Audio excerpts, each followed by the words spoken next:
fiery horse with the speed of light, a cloud of dust, and a hearty hi-yo silver, the Lone Ranger.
When the western United States was first opened to settlers, the gun law ruled the cattle country. It was then that the phantom figure of the plains rode in the cause of justice. It was he who led the fight for law and order, and the stories of his adventures have come down to us through the generations. Return with us once more to those thrilling days when the West was young. From out of the past come the thundering hoofbeats of silver. The Lone Ranger rides again. Come on, Silver!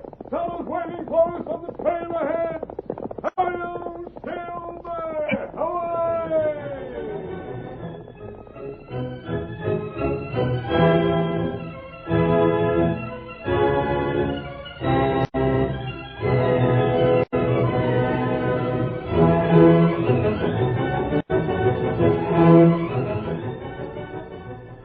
As our story opens, we find the Lone Ranger and his faithful Indian companion Tonto heading south toward the Rio Grande. They have spent the day in the saddle, and now, with night upon them, are looking for a place to buy feed for their horses and provisions for themselves. We hear Tonto speaking. There, light. It must be a ranch house, Kimosabe. Maybe we get grub there, huh? We'll try. Are you hungry, Silver, old fellow? Him say him plenty hungry. And I can't blame him. Here's the lane leading to the house, Tonto. Come, Silver. We maybe get grub quick now. You'd better speak to the people inside, Kimosabe. My mask might frighten them. Tonto, do that. I'll rein up here and wait. What that? Silver. Oh, my God. That shot just grazed my saddle. You get out of here, Steve Drago.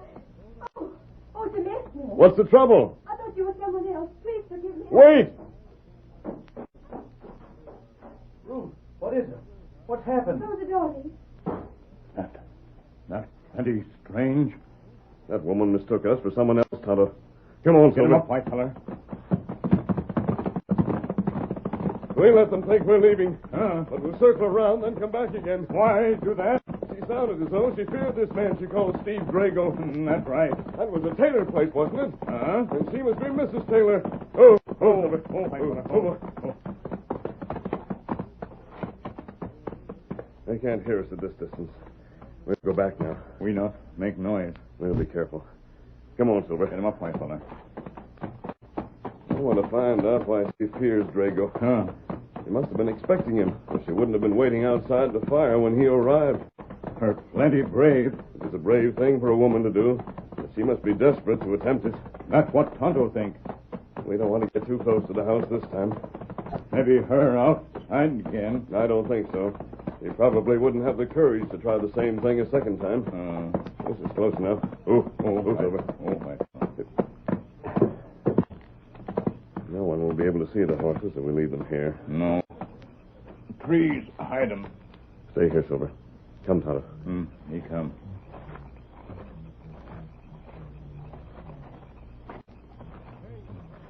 There's an open window. Tonto see inside. Keep your voice down, Kimasabi. That must be your husband with her. Him. Quiet. Perhaps we'll hear enough to learn what their trouble is.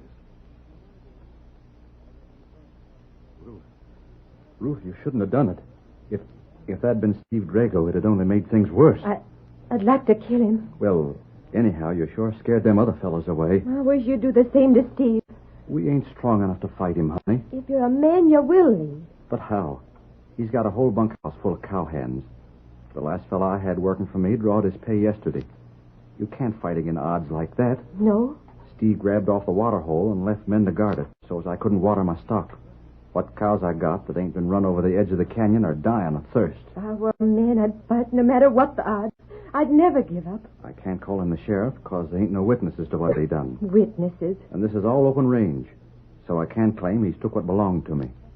None of us ranchers hold title to any land but what our houses are built on. This isn't something for the law to settle. I know it, honey, and I reckon I'm a mighty poor excuse for a husband. But it's just something that's in my blood that I can't help. Lee, it isn't true.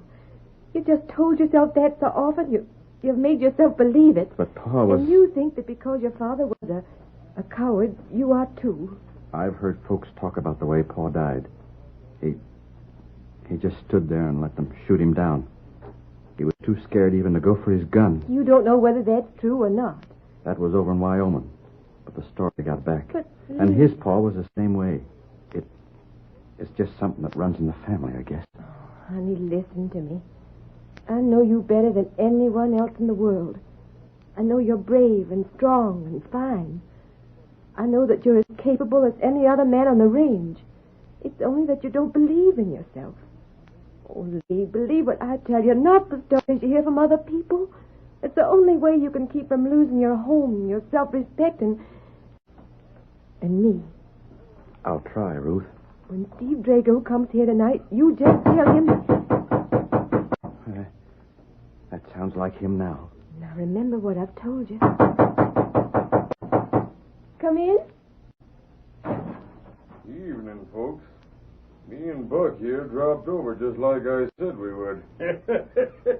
Howdy. And I guess there ain't no question about what I'm here for. You skunk. Now, ma'am, there ain't no call for names like that. Well, Lee, what do you say?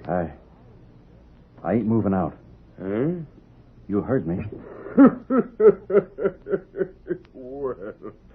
Well, if the rabbit ain't showing some fight. You look here, Lee Taylor. When I tell you to move off this range, I mean business. But I tell you... Remember, Lee. Do you hear me? I won't move out. You ain't got no right to try and steal my range. I'm staying here. Yeah? Should I let him have it, boss? No. I reckon I can handle this fellow all right. Get away from me. Take your hands off him. Sit down. You rotten... Now, sit there and listen. I'm giving you orders. You're going to be moved out of here by tomorrow noon or I'm gun whipping you. And when I say noon, I don't mean even 1 minute after. Lee, get up. I'll show you... Get up when I tell you to sit, will you? There! You knocked me down. Fight him, Lee. Fight him. There's two against one. I reckon you won't be doing no fighting. Come on, Buck. Let's be riding. Yeah. And maybe you'd better start packing right now, Lee. I won't. Yeah? You won't what? I'll start packing.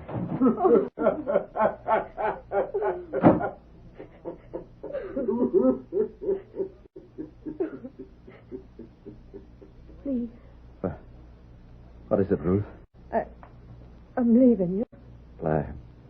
I don't blame you, honey. I love you, Lee. And I still have faith in you. Even now. Faith? In me? But I can't live with a man I don't respect.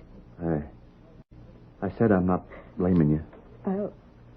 I'll be waiting for you always. Waiting for you to prove yourself.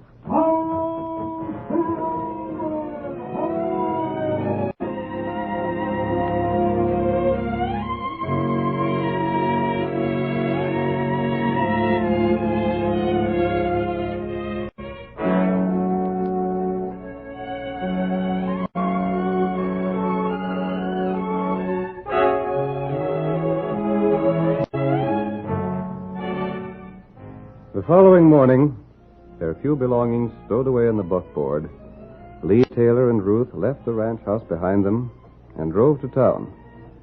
They rode in silence until finally Lee spoke. You still figuring on going back to your folks, Ruth? I have to leave, Uh-huh. but I'll be there until you want me. I reckon you just better forget all about me, honey. I ain't worth thinking about. I know better than that. I'll be stopping off in town. Yeah? Get along there. Get up. I'll drop into the cafe and see if maybe I can't find me a job wrangling for some outfit. I hope you do well. Uh-huh. Thanks. And you let me know wherever you go. Sure I will, honey. There's the cafe now. Yeah. I'll just pull up in front and leave you at the buckboard. I don't just hanker to go out and meet your folks. All right. Here we are. Oh, there. Oh, boy. There. Here's the reins, honey. I'll be getting off. Oh, Lee, honey. Everything's going to be all right, Ruth. Goodbye. Goodbye, Lee. Get up there. Get up.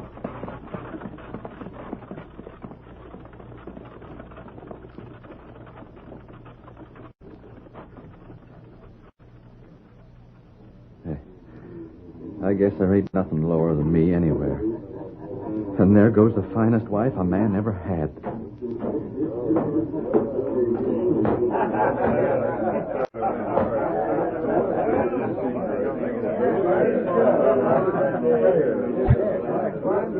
Well, if it ain't Lee Taylor come to town. Howdy. Having a drink? I don't reckon I will. Look here, barkeep. You don't know any outfit that's needing a top hand, do you? You looking for work? Well, man's got to eat.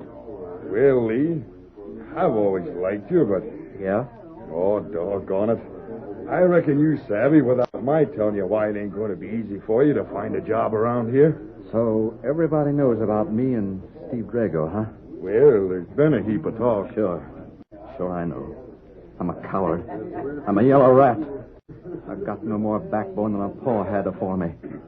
I ain't fit to eat at the same table with real men or share the same bunkhouse. I ain't... Now, take it easy, I won't Lee. take it easy. I'm sick of the whole thing.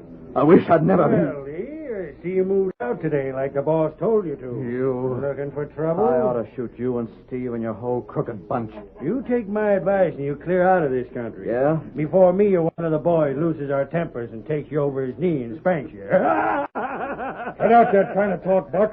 Lee can't do his own fighting, huh? He's got to have you stick up for him. I've heard what you've been saying, Buck, and I'm here to tell you there ain't going to be no brawling in town while I'm sheriff. This ain't no fight, Sheriff. Lee here's too yelling.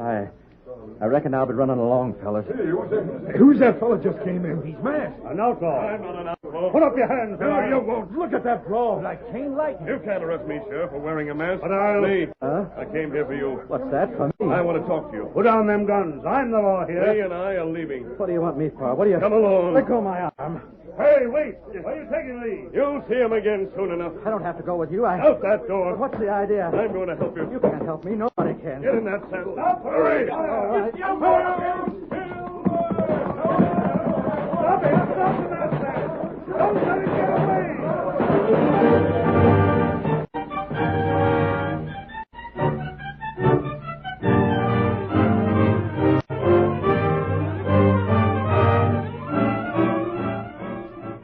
The curtain falls on the first act of our thrilling Lone Ranger drama.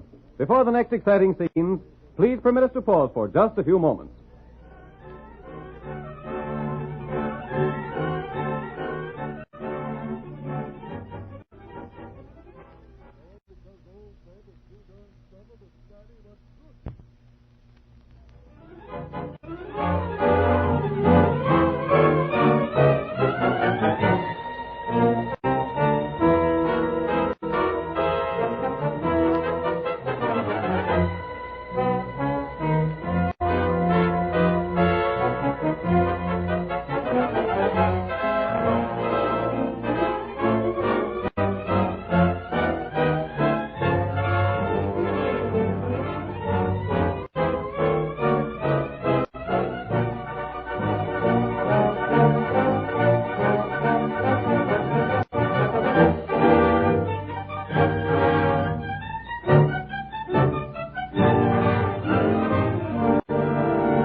Now to continue the story. Steve Drago, a powerful and ruthless rancher, drove some of Lee Taylor's cattle from the range, refused to let the others use the only water hole in the district, and finally ordered Taylor to leave the country. Lee, in spite of the urging of his wife, gave in to Steve, believing himself a coward because his father had been branded a coward. The Lone Ranger learned of the situation and, at the point of his gun, forced Lee to accompany him. Now, as our second act opens, we see the masked man reining in his great horse Silver at the small, well-hidden camp where Tonto has been waiting. Go, Silver. Go, fella. Steady, boy. Move. Get down, Lee. What do you want with me? I ain't got nothing worth of stealing. You're going to listen to something I have to tell you. You got the best of me. Sit down over there. First, I want to ask you what you know about your father's death. So, you've heard about that, too. Perhaps. Well, if you have, maybe you're savvy what's been the matter with me. Tell me about your father. There ain't much to tell. And what there is ain't the kind of thing a fella can take much pride in. Yes? Paul left these parts when I was still just a young one. He went up to Wyoming, figuring that maybe he could find good range up there so as we could move. I've heard that. He met up with some fella, and they planned to go into partnership. But they fell out over some cash being stole. This other hombre went gunning for Pa, and then... Go on. And then folks say Pa was so scared that he couldn't even go for his gun when this other fella and his friends caught up with him. And you've let this story frighten you all these years. Like father, like son, I reckon. I suppose the first time you ran into trouble, you were scared. It's just in my blood. Don't you realize that anyone can be frightened? That doesn't mean he's a coward if he fights in spite of it. But instead, you told yourself that you must be a coward because you believed your father to be one. Well, there wasn't anything else I could think. And you've always believed what people told you of that shooting in Wyoming? Well, but why shouldn't I? Listen to me. I have a story to tell you.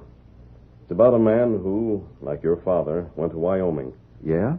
He went there looking for good rangeland, but the country there is rough and dangerous. And then one day, as he was riding alone along the canyon trail...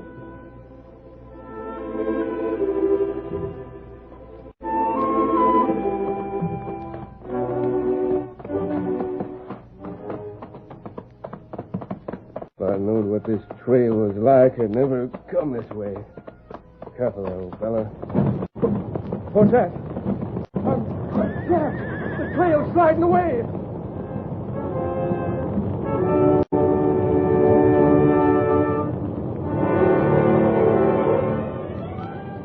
Something had started a landslide just as he rode along that treacherous path. But instead of being plunged to the bottom of the canyon, which would have meant his death, he was saved by a small scrub tree a third of the way down. He hung on. He couldn't climb back. And if he loosened his hold, he'd be dashed against the rocks hundreds of feet below. Finally, however, he managed to get his gun from its holster and fire 3 signal shots. If I don't bring somebody, I'm done for. The roots are pulling out. I'll be falling in just a minute. I can't hold on. Hello there. Help me! Hang on there, friend. I'll take you both in only a second. Hurry, or I'm a goner. Hurry up. Hurry, please. Hurry. This second man, with only his rope and horse to assist him, struggled to save the life of the man clinging to that weak support. With the trail still crumbling, the lives of both men were threatened. But finally, the work was done, and Jim was back on firm ground once more. Jim? We'll call him that in the story. But that was my pa's name. Was it? Go ahead. Tell me the rest. Well, Jim and young Fletcher became firm friends. Jim owed his life to the younger man, and Fletcher, in turn, introduced Jim to his father. They talked of ranching and decided to go into a partnership. That was my father. Wait. But young Fletcher liked to gamble. He soon owed more money than he could pay. He knew where his father's strong box was kept. And then one night, when he thought everyone was asleep...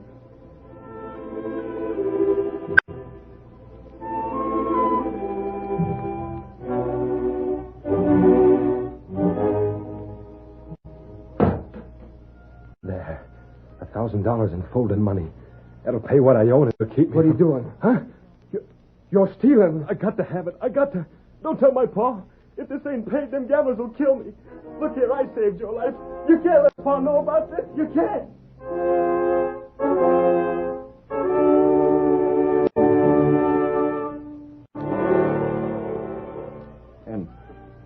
And then what did Jim, do?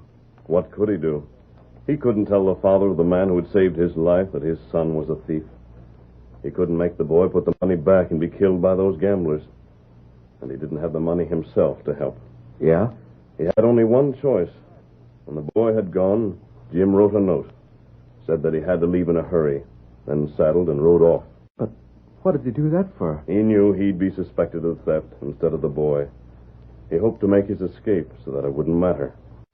But old Fletcher, believing Jim had used his hospitality to steal from him, pursued him at once. And the trail led to a lonely mountain cabin.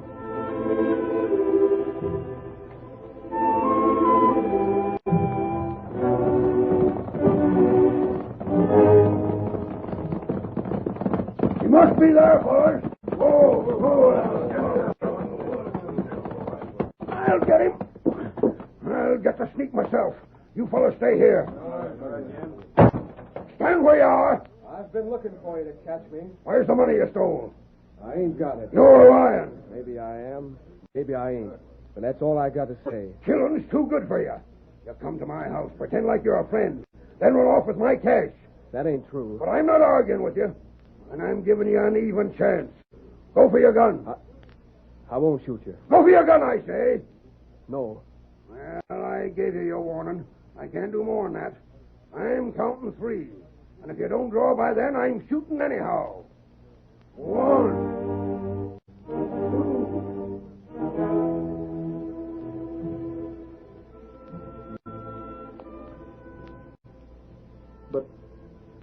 But why wouldn't he shoot? His life had once been saved by young Fletcher. But I Jim still couldn't fire upon the father of the man who had risked his own life to save his. Then that's why my father didn't draw. It wasn't because it was yellow at all. Do you still believe cowardice is in your blood? Look here, stranger. My paw was braver than if he'd fought it out. And what are you going to do? I'll show you. Where's your horse? Here, Silver. You're taking me back to my ranch. Tonto. We're leaving, but you do as we planned. How to do it? What Paul could do, I can do. And I'll show Steve Drago that he ain't got men enough to take from me what's mine. Good. Come on, Silver.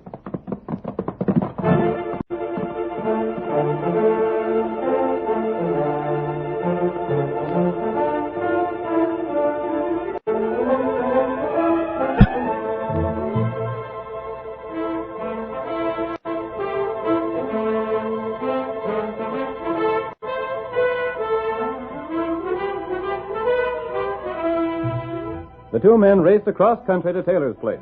It was almost evening when they arrived, but the gathering darkness did not conceal their arrival from Buck, who had been stationed nearby to warn Steve Drago if Lee should come back. We see Buck now as he draws up before Steve's ranch house. Oh, there. Oh, there. Oh. Stand there, Blackjack. Boss! What's the matter, Buck? Lee's come back. Back to his ranch? Just now. He rode up with a masked fella. Why is that? Where are you going? I'm going to teach that young fool a lesson. But wait for me. I'm riding ahead alone. I don't need no help to handle that hombre. But look here, You get the other fellows together and ride after. And if there's anything left of them when I get done, you fellas can finish up.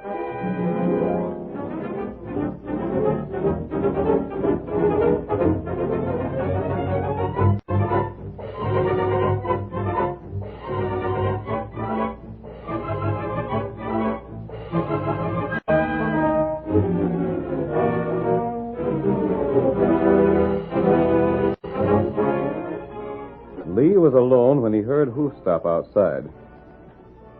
A moment later, heavy steps crossed his porch. And then there was a loud knock on the door. Walk right in. You blasted sniveling fool. The next time I give you orders, you'll know not to follow him. I'm not taking your orders no more. Huh? I'm getting back to my range. I'm stocking more cattle. And there's something else I'm going to do. Yeah? I'm going to knock your block off. Why, you... Come on, get it. I'll show you. Here's one to begin with. Oh, I'll break you in two for that. And here's another for you. Blast. Put on that chair. Take that. You missed. If that's the way you're fighting, here's something for you. You'll give me orders, will you? And this ought to finish you off. Get away. Leave me be. Boss, what's happened? Kill him. Shoot him. I'll take care of him. Oh, my hand. Up with your hands, all of you. You can come in now, Sheriff. I saw it all. Oh, you hurt. Honest, honey, I never felt better in my life. Steve, you and your whole bunch are going to jail. You can't jail us. You just think I can. I heard you tell Buck to kill Lee. If the masked fella hadn't shot first, he'd have done it. Ruth, honey, it was the masked fella showed me I didn't need to be no coward. I know, Lee. The Indian told me when he brought the sheriff and me here. Come, Tonto. We'll leave while they're not watching us. That's a good thing.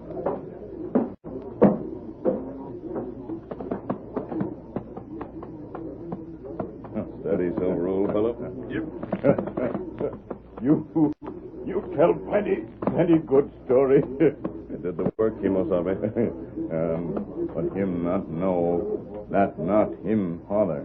I didn't tell Lee that story was about his father, but he thought it was. And as long as he believes it, he'll keep his courage. Come on, Silver.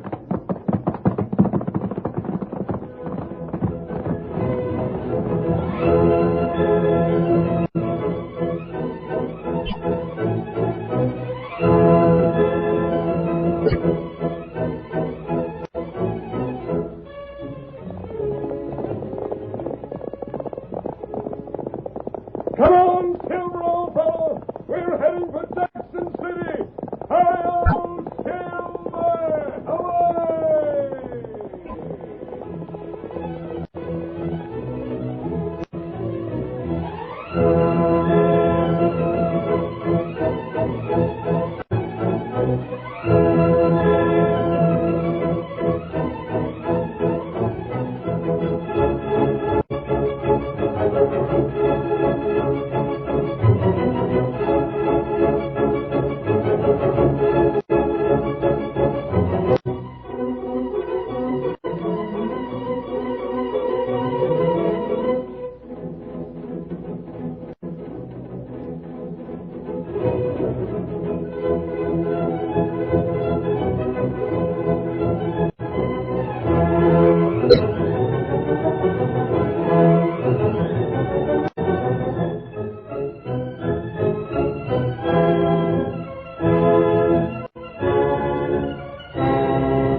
The story you have just heard is a copyrighted feature of the Lone Ranger Incorporated.